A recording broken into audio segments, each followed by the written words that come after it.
livro de Neemias, capítulo 2. Neemias, capítulo 2, retrata a restauração dos muros de Jerusalém, que aponta também para a nossa vida, para a nossa casa, para a nossa família. E nós cremos que, da mesma maneira que Neemias, ele foi um instrumento, né, nas mãos de Deus para reconstruir os muros, os portões que estavam, né, queimados. Eu creio que Deus também ele pode usar a sua vida para restaurar vidas, restaurar famílias, amém? Porque nós encontramos o favor de Deus, amém? Quando nós buscamos, né, o interesse dos outros também. Porque nós não podemos querer só o bem para nós, mas nós precisamos de desejar o bem também para o próximo, amém? E esse é o trabalho da igreja do Senhor Jesus, amar o próximo, amém? Queria que você abrisse então Neemias, capítulo 2, versículo 9 em diante.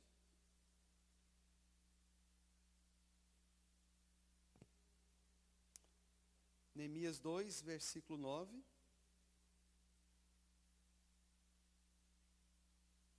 Aleluia. Todos acharam? Diga amém. Quem não achou, diga misericórdia. A palavra diz: então fui aos governadores da além do Eufrates. Lhes entreguei as cartas do rei. Ora, o rei tinha enviado comigo oficiais do exército e cavalheiros. Disto ficaram sabendo Sambalate, o horonita, e Tobias, o servo amonita, e muito lhes desagradou que alguém viesse a procurar o bem dos filhos de Israel.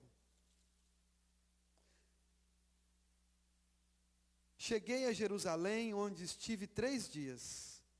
Então à noite me levantei, e uns poucos homens comigo.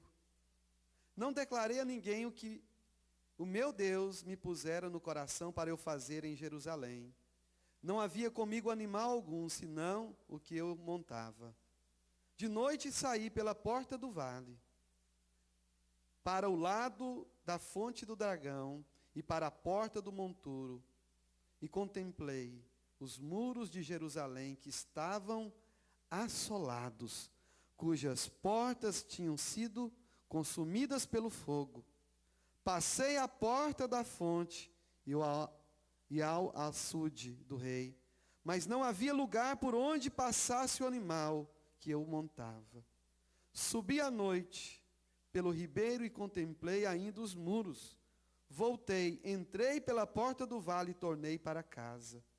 Não sabiam os magistrados onde eu fora, nem o que fazia, pois até aqui não havia eu declarado coisa alguma, nem os judeus, nem aos sacerdotes, nem aos nobres, nem aos magistrados, nem aos mais que faziam a obra.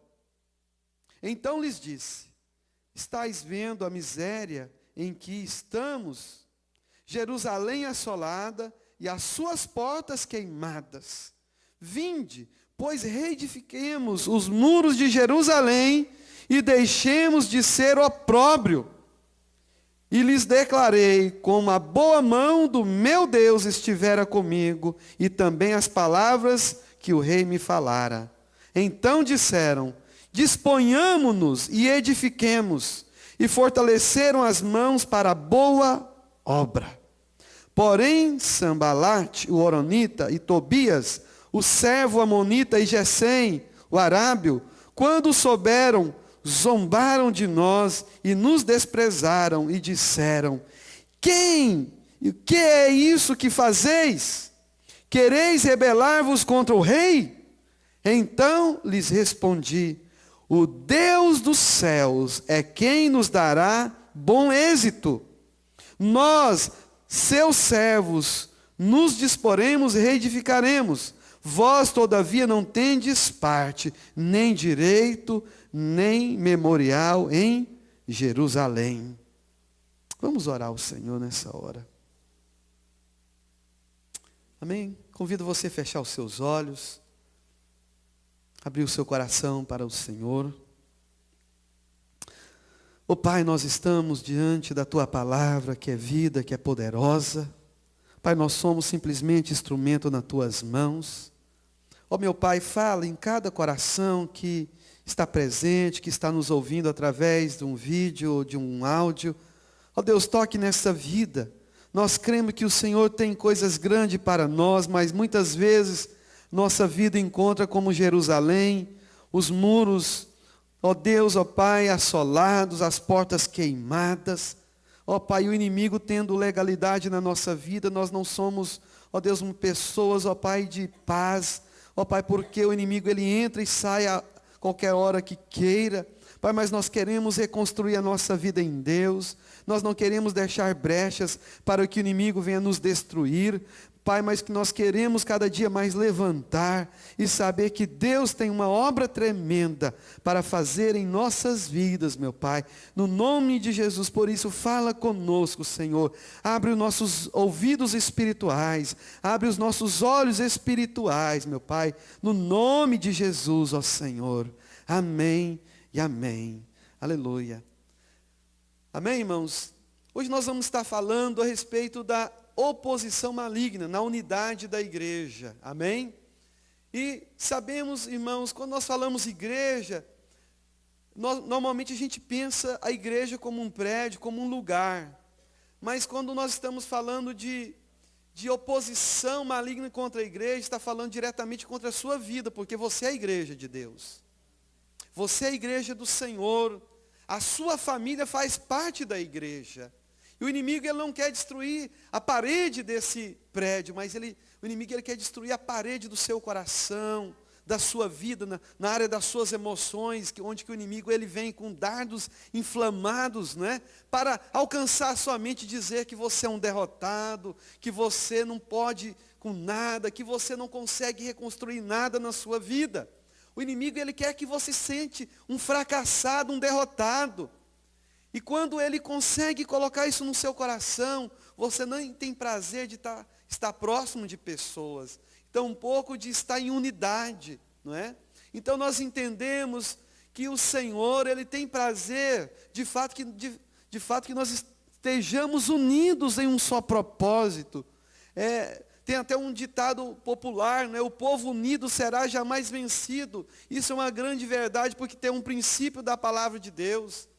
Se uma cidade, se ela estiver dividida, ela não permanecerá de pé. Mas quando o povo está unido, até o mal prevalece quando está unido nesse propósito da unidade. A gente sabe que a melhor expressão de unidade foi através de uma grande rebelião, lá no princípio, no livro de Gênesis, conta a construção da Torre de Babel. O povo era um só povo, porque eles tinham um só propósito, um só coração, mas em fazer algo contrário à vontade de Deus. Mas imagina só, quando nós estamos unidos, né, num propósito de Deus, que é muito maior, que é o propósito que o inimigo tenta destruir as nossas vidas. Porque se Deus é por nós, quem será contra nós? Imagina só, se Deus é por nós, quem será contra nós?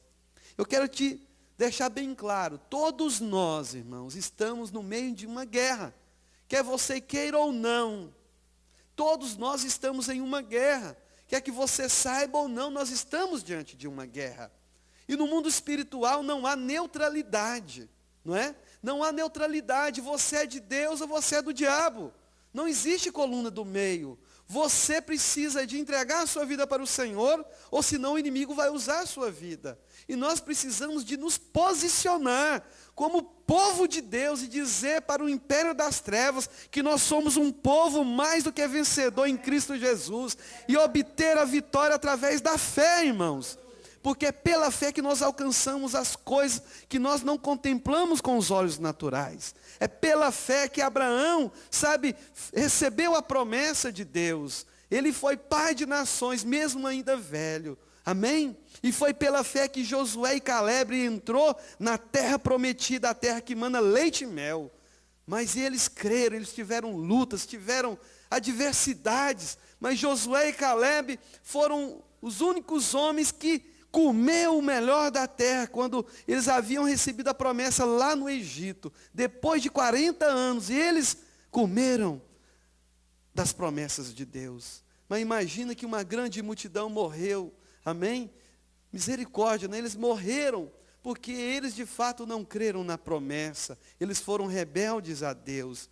A palavra de Deus em Mateus 12:30 diz assim: quem não é comigo é contra mim, e quem comigo não ajunta, espalha.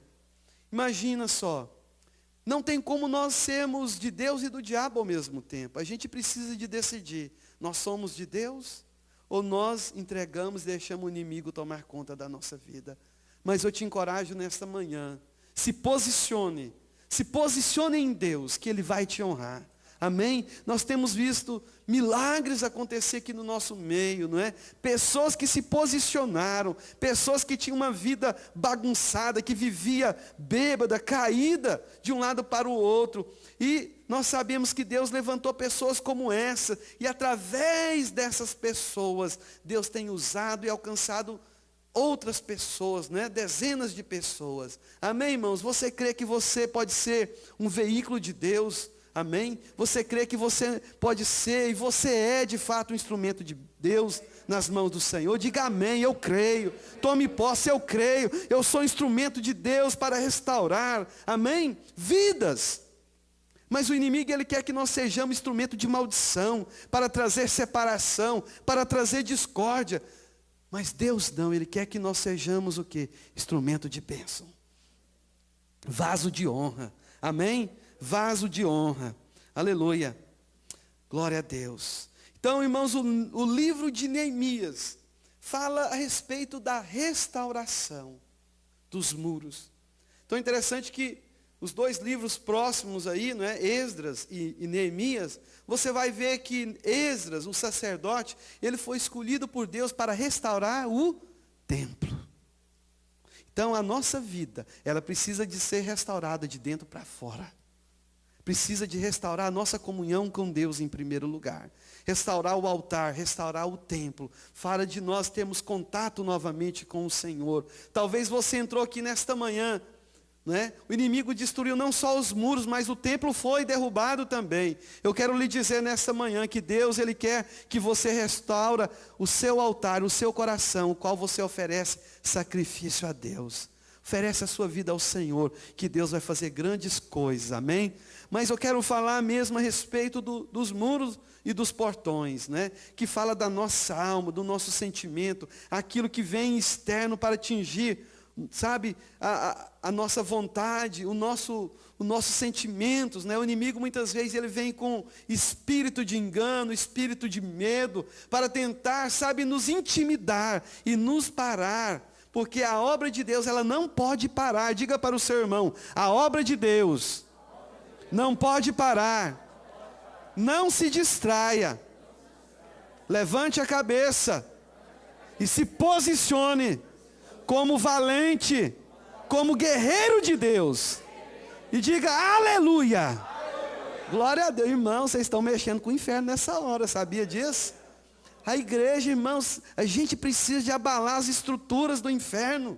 É quando você crê mesmo na palavra de Deus, quando você se posiciona mesmo, que o inimigo começa a dizer, epa, tem um povo aqui que está querendo reconstruir, está querendo edificar, epa, quem são esses fracos? Homens de Deus. Mas diga, foi o Senhor dos exércitos que me enviou, é eu que vou reedificar, é eu que vou construir, eu não vou parar, não porque fulano falou isso ou falou aquilo, mas eu vou avante, vou conquistar e vou avançar na força do braço do Senhor.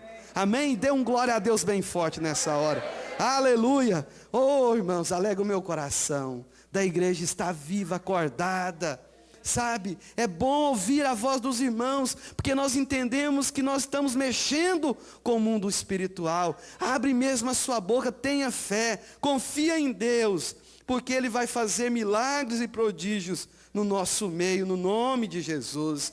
Aleluia. Irmãos, durante a reconstrução do muro, levantou um homem enviado do inferno, secretário particular de Satanás, chamado Sambalate. Esse homem foi um instrumento, sabe, uma pedra de tropeço. Mas essa pedra ela não ficou no caminho, porque Deus foi maior. Mas esse Sambalate, ele tem alguns significados que eu quero compartilhar com você. E Sambalate simboliza resistência e oposição espiritual. Quando você quer reedificar ou reconstruir algo em Deus, sempre vai levantar alguém, né, da parte do inimigo para querer te desestimular. Então a gente sabe que Sambalate simboliza resistência e oposição espiritual. Sambalate é um símbolo de Satanás. Sambalate tem o mesmo significado de Satanás, ou seja, adversário. Porque Neemias, ele tinha um projeto para reconstruir os muros e os portões de Jerusalém. Sambalate, ele era totalmente contrário à reedificação. Irmãos, preste bem atenção. Você acha que o inimigo quer que nós estejamos juntos, unidos? Para pensar.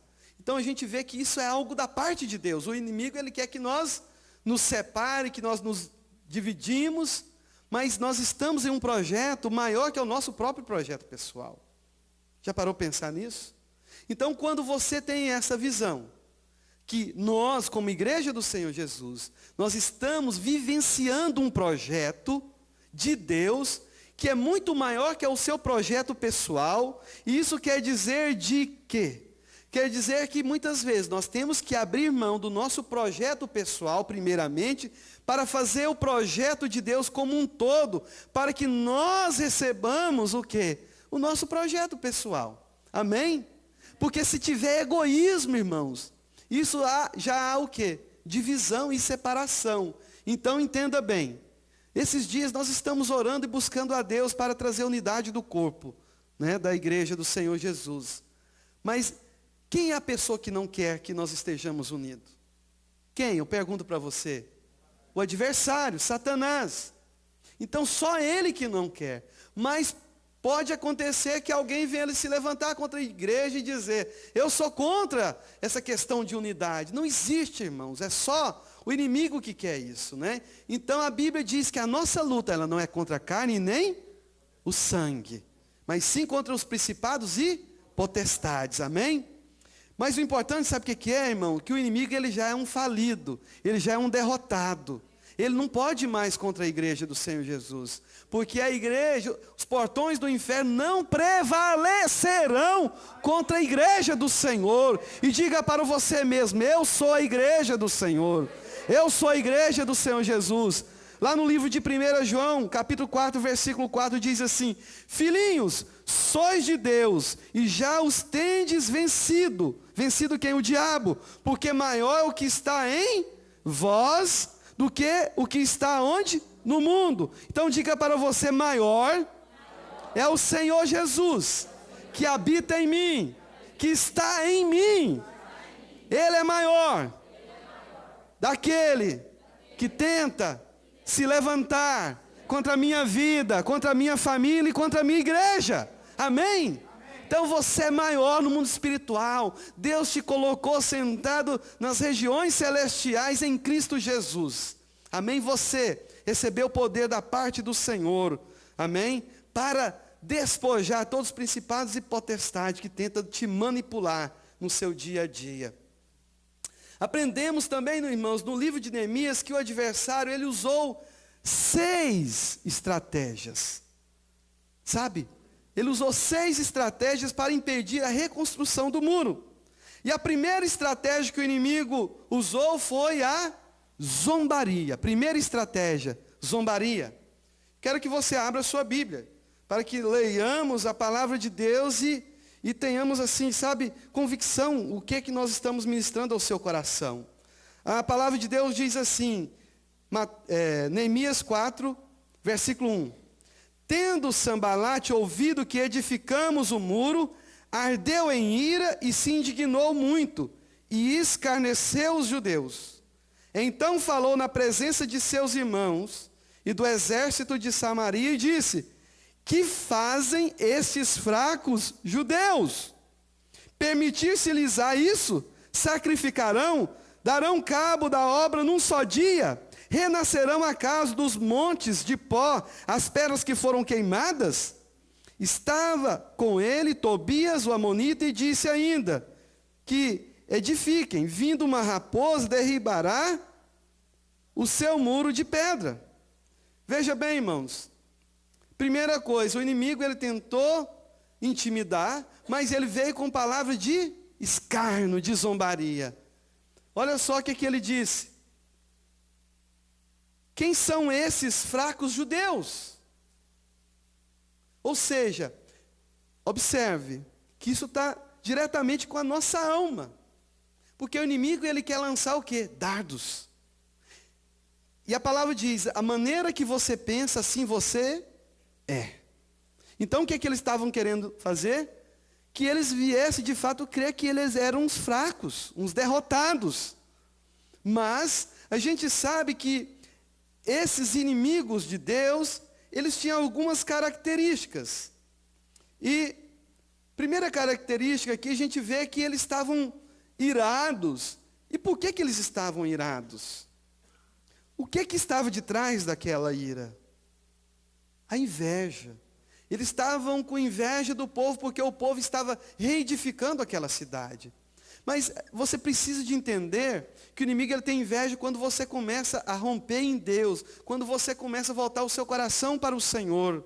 Ele não está feliz quando você vem para a igreja para ouvir a palavra de Deus. Ele quer que você fique lá na sua casa, deitado no sofá assistindo televisão. Porque aí ele vai alcançar, sabe, a sua mente, vai colocar a palavra de derrota. Mas o importante, sabe o que é? Você precisa de estar sintonizado na frequência do Espírito Santo de Deus para ouvir a verdade. Porque é a verdade que nos liberta, irmãos, amém? Então a gente vê que eles estavam irados, não é? Então eles estavam cheios de inveja. Então a gente vê nós vimos que eles, de fato, eles estavam, né, zombando daquele povo. Porque quem são estes fracos judeus? E muitas vezes, sabe o que vai acontecer? No momento que você se posiciona a ter uma vida reta diante de Deus, vai vir pessoas do seu lado e dizer, deixa disso, para com esse negócio de igreja, eu já vivi isso, esse negócio não funciona não. Não funciona. Não é porque funcionou para ele, não vai funcionar para você. Você está entendendo? Mas você precisa de entender, irmãos, que só em Deus nós podemos ter, sabe, a alegria plena, sabe, a confiança, sabe, o prazer. Mas o inimigo quer que você fique como derrotado, como amargurado mesmo no coração. Mas você precisa, sabe, de estar protegendo a sua mente, porque o inimigo ele quer minar, ele quer te minar, ele quer entrar na sua mente e colocar mentiras, e para que você venha crer nas mentiras, não é? E a gente vê também que como nós podemos vencer, sabe, essas investidas, né? Quando o inimigo vem zombando. Neemias 4:3 diz, né? Estava com ele Tobias o amonita e disse, ainda que edifiquem, vindo uma raposa, derribará o seu muro de pedra. Então a gente vê que ele quer intimidar mesmo, né? Que você perca a força, ou seja, aquilo que você venha fazer, olha, não vai dar em nada. Você vai erguer o muro e uma raposa vai passar ali e vai derrubar, ou seja, essa obra sua não tem valor. Mas nós precisamos de resistir, sabe? Lutando contra esses inimigos, a gente precisa de estar em oração e consagração a Deus. Somente quando nós estamos conectados com Deus que a gente ouve Deus. Não é verdade? Então a gente precisa de tomar posse das bênçãos de Deus em oração, ouvindo da parte de Deus. Porque se a gente não estiver cobrindo a nossa mente, o nosso entendimento, ele vai minar, né? E ele vai te desestimular. Segunda estratégia, espírito de confusão. Espírito de confusão, não é? O espírito de confusão estabelece quando a unidade é atingida. Então, se a confusão entra no meio do povo, o povo perde a unidade. Olha só o que diz aí em Neemias 4, versículos 7 e 8. Mas ouvindo Sambalate e Tobias, e os arábios, os amonitas e os asdoditas que iam avante, e a reparação dos muros de Jerusalém, e que já as brechas se começavam a fechar, iraram-se sobremodo, e coligaram-se todos para virem guerrear contra Jerusalém e fazer o quê? Fazer o quê? Confusão. Sabe aquela coisa?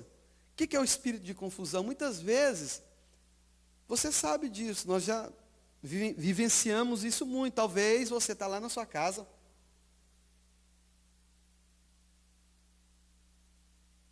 você e sua esposa, de repente ela faz algo, e você não concorda. Fala, não, mas por que você fez isso? Ah, mas eu tenho que fazer tudo que você quer. Aí fica aquela confusão. E no momento que a confusão se instala, o povo se divide. Então qual que era a tática do inimigo? Eles queriam enviar um espírito de confusão no meio do povo para que o povo viesse a parar o quê? A obra. Porque o muro começou a se fechar. Então o que acontece? Quando você está buscando o Senhor, que você está começando a restaurar a sua vida em Deus, vai vir pessoas para tentar, né, trazer espírito de confusão no seu meio e dizer, olha, para com isso. Sabe? Olha, fulano, olha, ele entregou a vida dele, passou 20 anos, morreu pobre. Sabe? Vem com palavras sutias, não é? Para que a pessoa venha crer, mesmo naquele espírito de confusão, mesmo assim, na mente, será que compensa mesmo eu servir a Deus? Sabe? Gerar dúvida. Sabe? E quando nós temos dúvida, nós perdemos a fé no Senhor.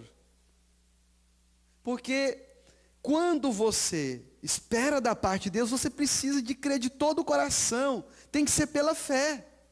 E quanto à dúvida, a dúvida anula a fé. A dúvida anula a fé. Então você não pode permitir que esse espírito se estabeleça na sua vida. Sabe? Traz confusão quando você está num lugar e está no outro. Sabe? É a mesma coisa quando a pessoa está namorando com um e de repente ele passa a gostar de outro.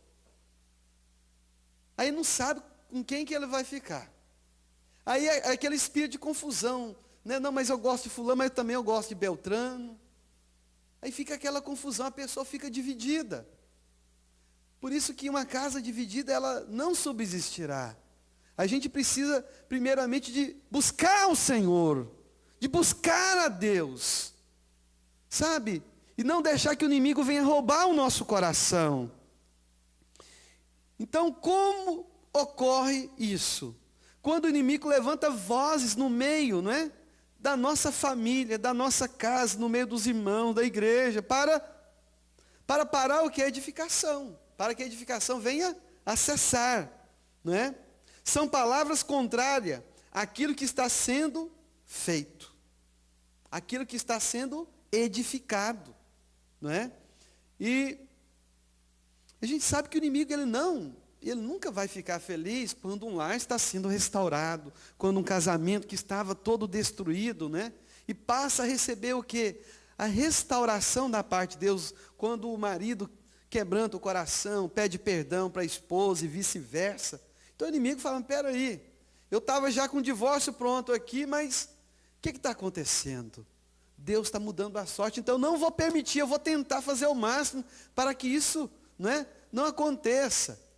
Então o inimigo, ele quer trazer mesmo separação, ele quer trazer divisão entre, marido e mulher, entre irmãos e irmãs. Irmãos, Deus tem o melhor para nós. Precisamos ter um discernimento, sabe, da parte de Deus, de ouvir a voz do Espírito. Como eu disse antes, sintonizar. Sabe que muitas vezes nós somos enganados por não checar se aquela voz que nós estamos ouvindo é a voz de Deus. É verdade, irmãos. Muitas vezes nós ouvimos e passamos a ter sentimentos, que, se a gente for checar com a palavra de Deus, a gente vê que é contrária. Então você vai entender que aquilo não é de Deus. E você precisa de fazer o que então?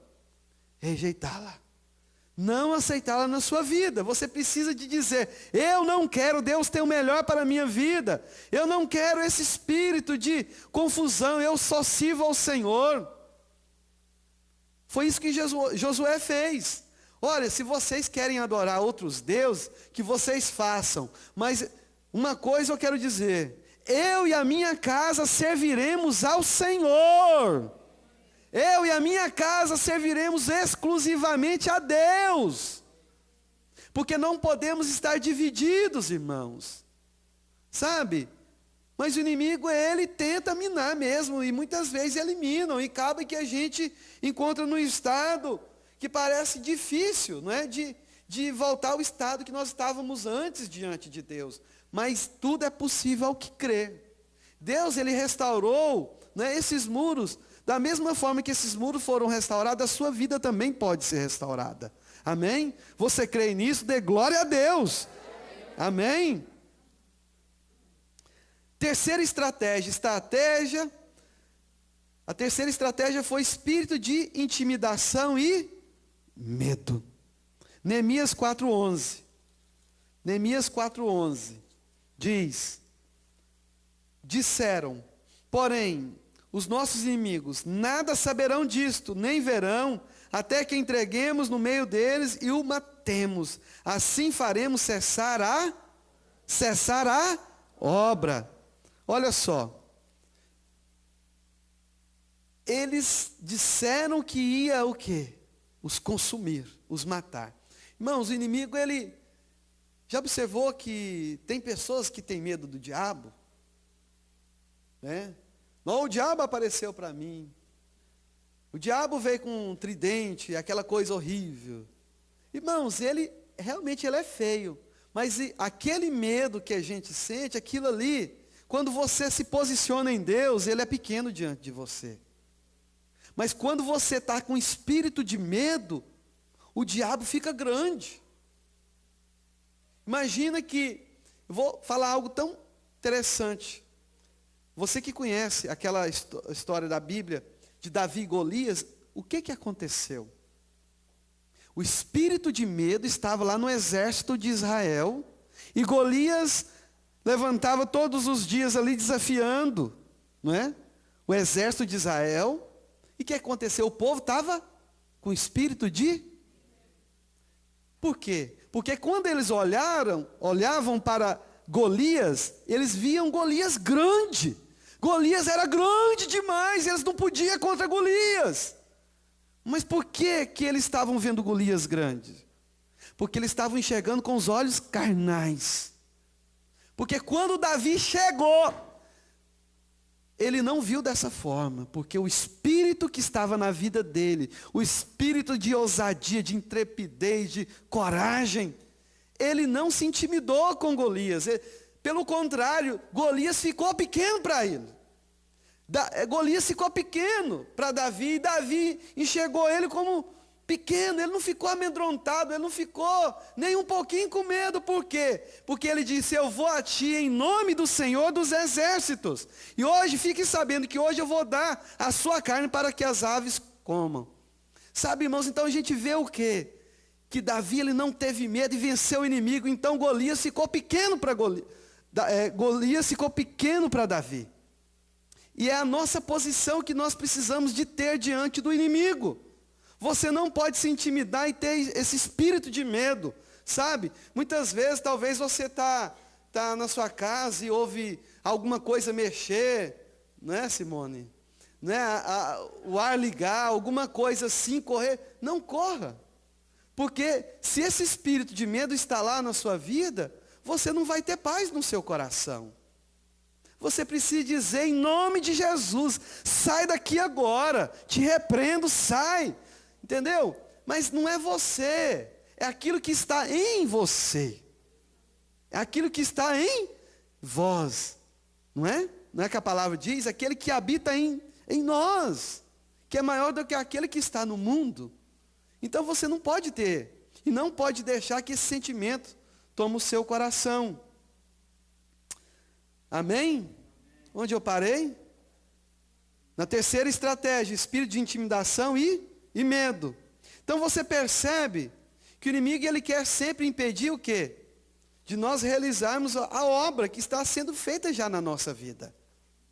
Então, se Deus já começou algo na sua vida, não desista. Não quer dizer que não está completo, que Deus, Ele não te ama, ou tão pouco, Ele não tem o melhor ainda para a sua vida, mas você precisa de continuar caminhando, porque na sua caminhada que a sua vida está sendo construída em Deus. Na medida que você vai caminhando com o Senhor, você vai aumentando o quê? Os tijolinhos, porque nós crescemos em Deus e para Deus, e a nossa vida é como um edifício nas mãos do Senhor, amém? Aleluia! Então, olha só, resposta a esses ataques é encorajamento e fortalecimento em Deus.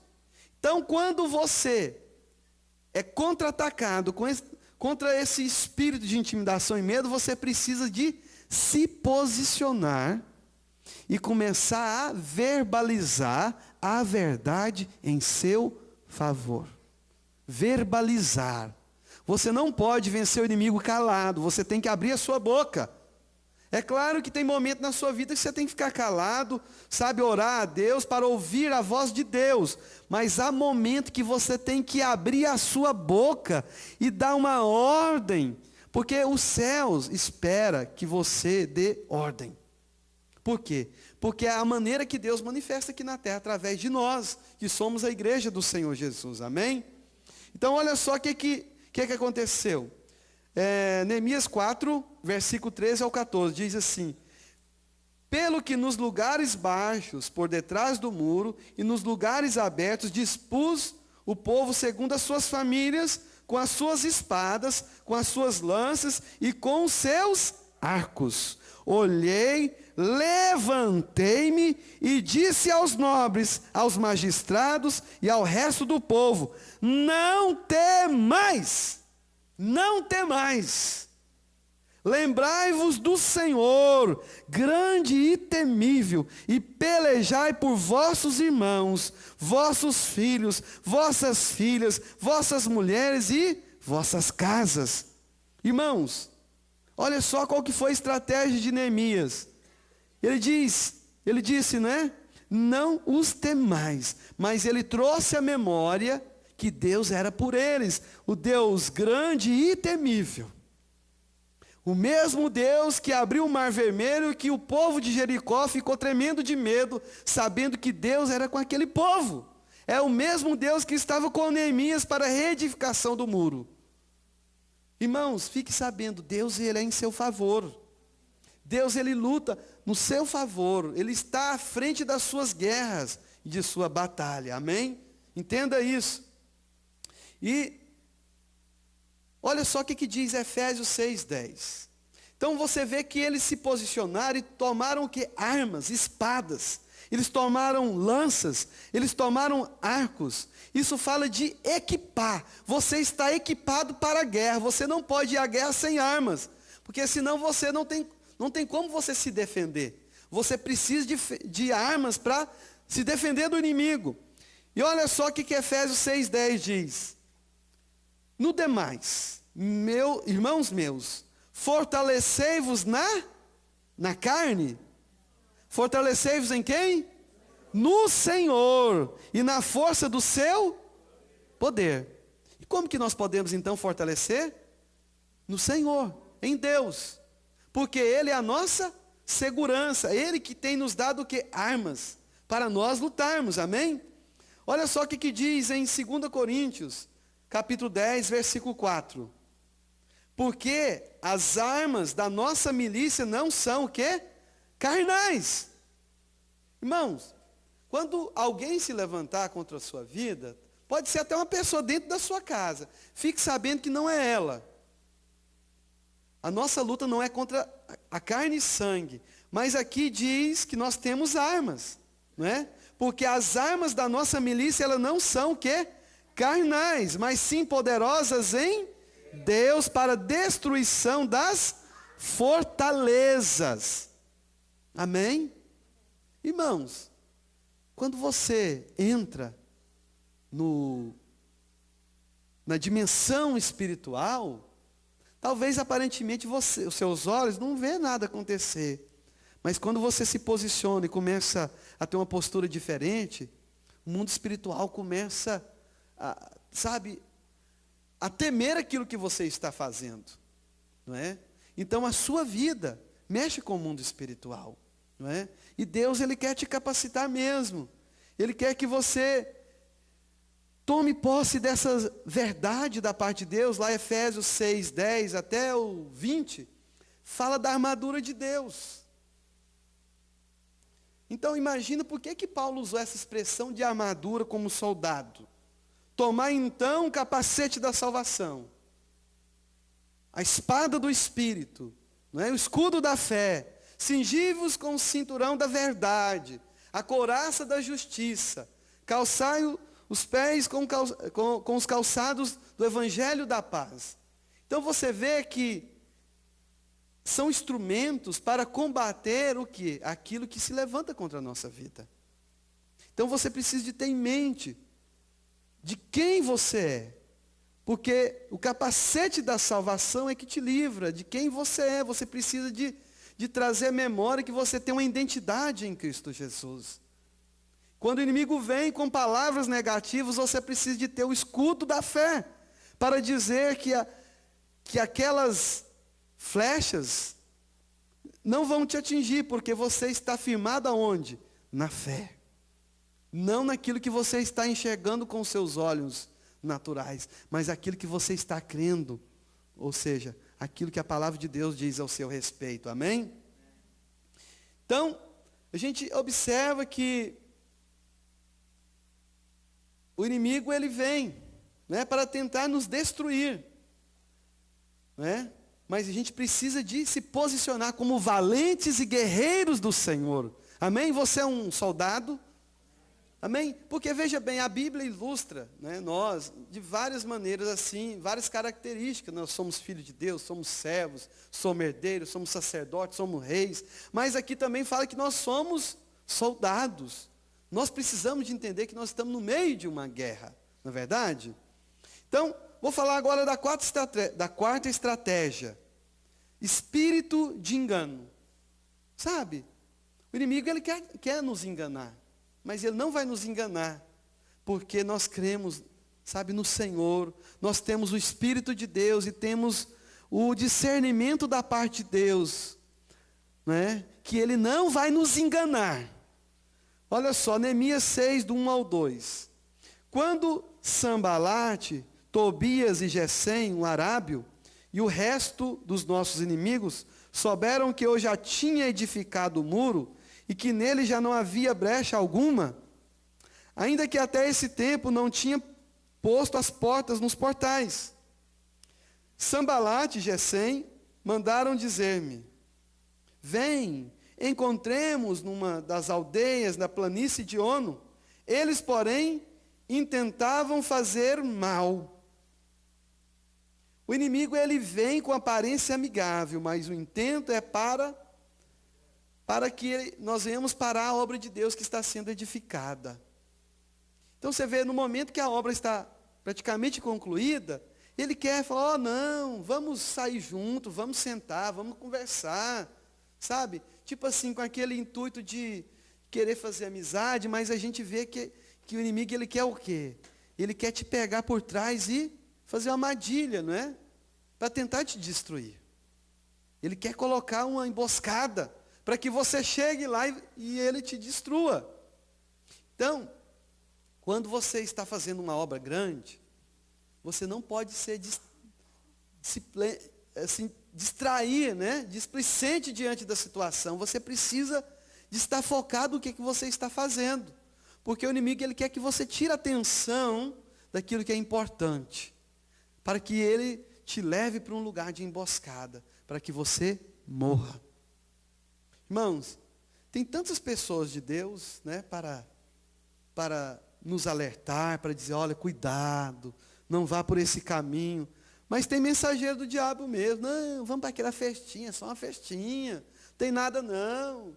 Ah, não, é só um cervejinho, não tem nada não. Não, é só um brau mesmo, só um baseado, não tem nada não. Não, só uma cocaína, não tem nada não. Não, vamos só assaltar um banco, não tem nada não. Você está entendendo? O inimigo, ele começa de pouquinho em pouquinho. Quando a pessoa menos percebe, ele está lá, no meio do fogo cruzado. E acaba sendo destruído por quê? Por influência maligna. Então o inimigo, ele sempre quer nos tirar da presença de Deus e nos colocar nesse lugar de emboscada para morder a isca, não é?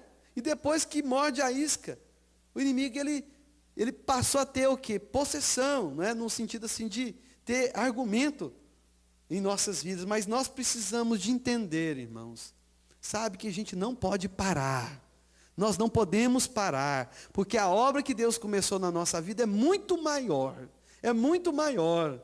Se alguém dizer, não, vamos para isso, fazer isso, aquilo, outro, olha, meu amigo, eu estou fazendo algo tão grande, eu não tenho tempo para essas coisas pequenas. Agora, se você quiser fazer um projeto grande, então você me acompanha, que eu vou te levar no caminho da bênção, o caminho da prosperidade, o caminho da restauração. Aí você passa a ser o quê? Um instrumento de bênção. Mas o inimigo, ele quer te tirar do caminho de Deus, não é? Quinta estratégia, espírito de acusação e calúnia. Irmãos, o inimigo, quando ele já não tem mais poder, então ele começa a mentir a seu respeito. Quer te caluniar, sabe, quer trazer vergonha. Não, aquele cara lá não vale nada não paga ninguém, sabe? Fala uma coisa, mas faz outra. Você está entendendo? O inimigo, ele tenta se levantar para quê? Para te envergonhar. Para você, sabe, sentir acusado. Quem que é o nosso acusador, irmãos? O que a Bíblia diz? O diabo, ele tenta nos acusar dia e noite. Então, ele quer realmente nos acusar, não é? Deus não nos acusa, ele não nos acusa, não é? Deus, ele revela a nossa condição qual nós estamos vivendo. Mas o acusador é o diabo, ele que fica apontando o dedo para as pessoas, não é? Mas nós que somos de Deus, nós não apontamos dedo, mas nós abraçamos as pessoas e dizemos para elas o quanto Deus as ama, não é? Para que elas venham sentir a paz de Deus, para que elas venham se reconciliar com Deus. Não é com acusação que a gente vai ganhar o irmão. Sabe? É claro que muitas vezes a gente precisa de exortar o irmão. Não estou falando que a gente não pode exortar o irmão, mas a gente precisa de amar o irmão. É claro, se o irmão está fazendo algo errado, não é? Você pode e deve chegar e falar, meu irmão, olha, cuidado, isso aí está errado. Se você for por esse caminho, você vai cair na armadilha do diabo. Não faça isso. Entende? Então a gente precisa de exortar, mas não acusar. Entende? Então a gente precisa entender que o inimigo, ele levanta mesmo com espírito de acusação e calúnia. Neemias 6, versículos 5 e 7. Então Sambalate, ainda pela quinta vez, me enviou o seu moço com uma carta aberta na mão, na qual estava escrito: entre as nações se ouviu, e Gesem o diz, que tu, os judeus, intentais revoltar-vos. E por isso tu estás edificando o muro, e segundo se diz, queres fazer-te rei deles. E que te constituíste profetas para proclamarem a respeito de ti em Jerusalém, a rei em Judá. Ora, estas coisas chegarão aos ouvidos do rei. Vem, pois, agora e consultemos juntamente. Então a gente observa que o inimigo, ele já não se consegue parar a obra, então ele tenta o quê? Ele vai tentar infiltrar, não é, de uma forma sutil, com palavras mentirosas. Porque isso aqui, de fato, eles estavam inventando. Irmãos, você já foi caluniado, pessoas falam mal de você? É ruim, não é? Mas fique sabendo de algo, quando você está fazendo algo bom, algo certo, algo que louve a Deus, sempre vai levantar pessoas para falar mal de você.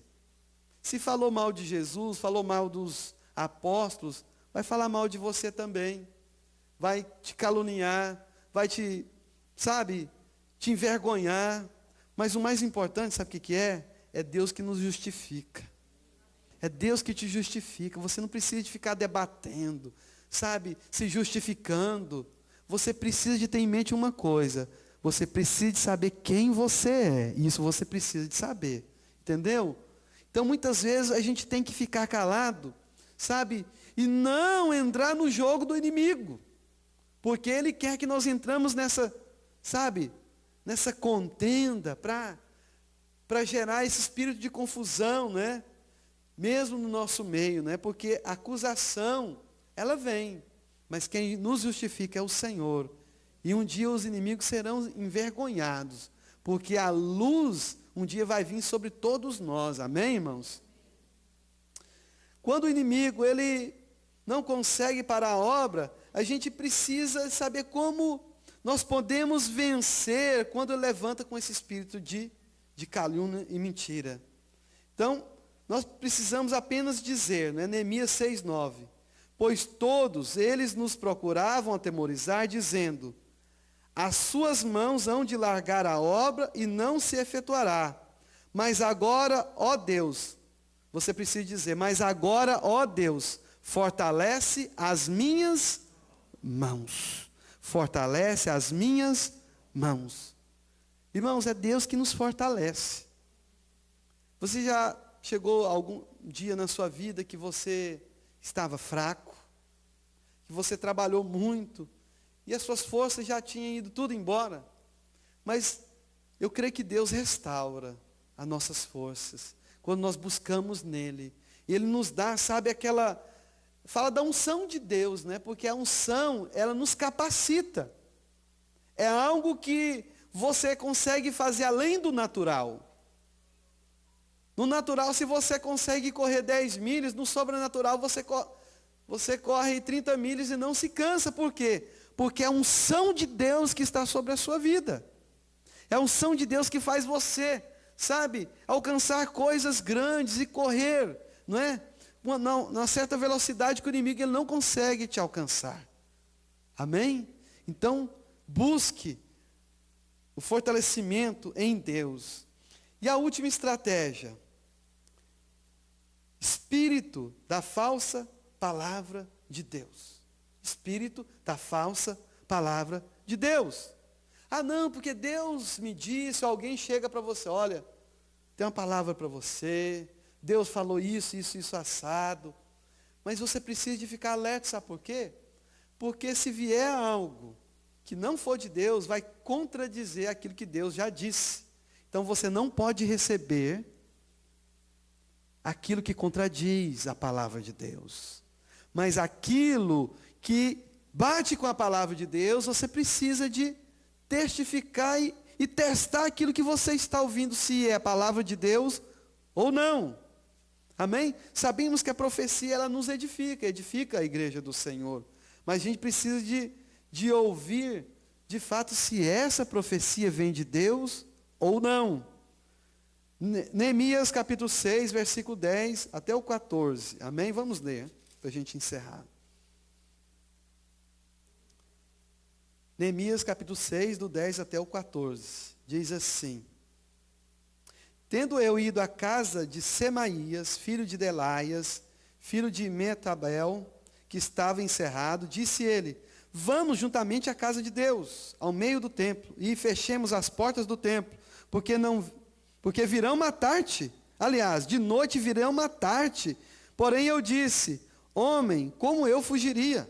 E quem há como eu que entre no templo para que viva? Observe, irmãos. Quem que podia entrar no templo? Ele era sacerdote? Então, observe que a palavra essa palavra que ele estava recebendo era o quê? Era uma palavra contrária do princípio de Deus. Ou seja, aquilo que Deus já tinha estabelecido, porque Neemias não era sacerdote. Quem podia assistir diante de Deus era só os sacerdotes.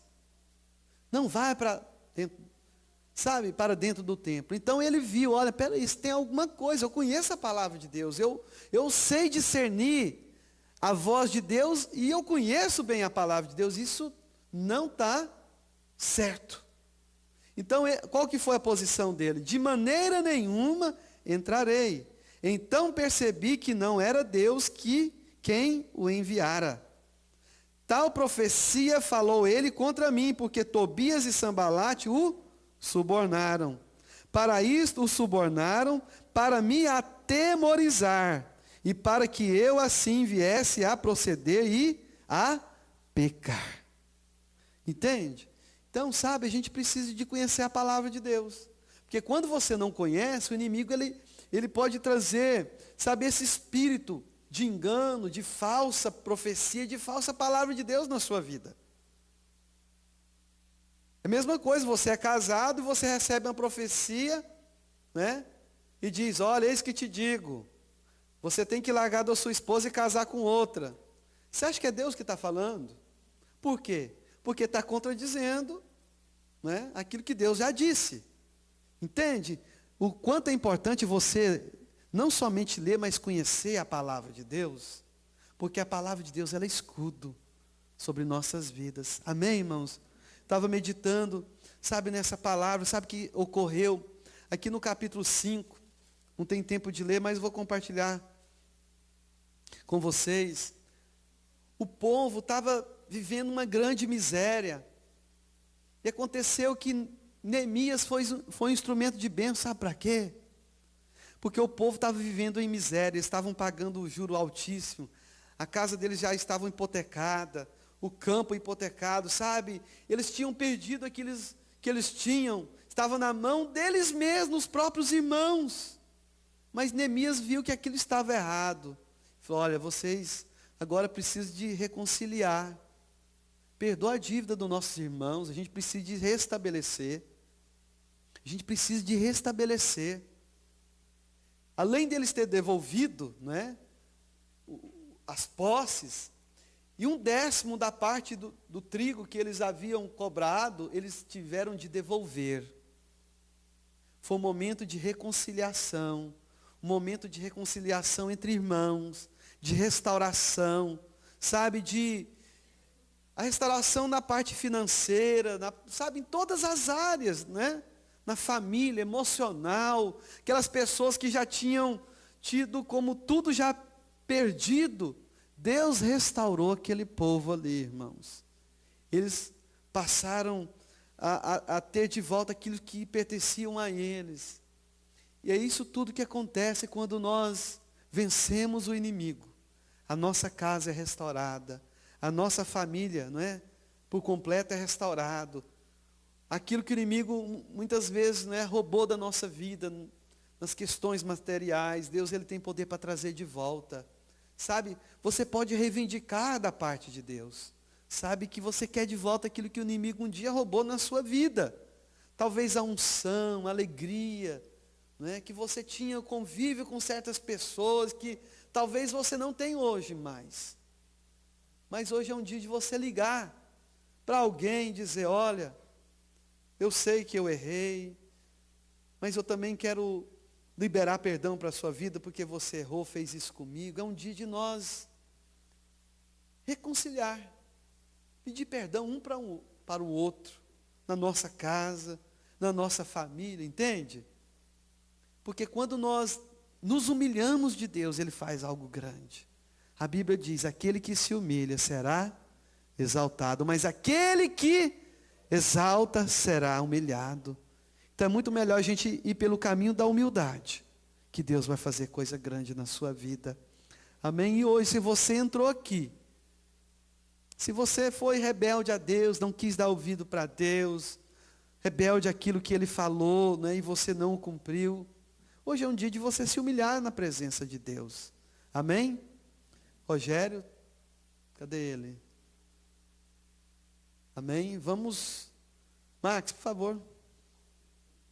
Vamos estar orando a Deus nessa hora.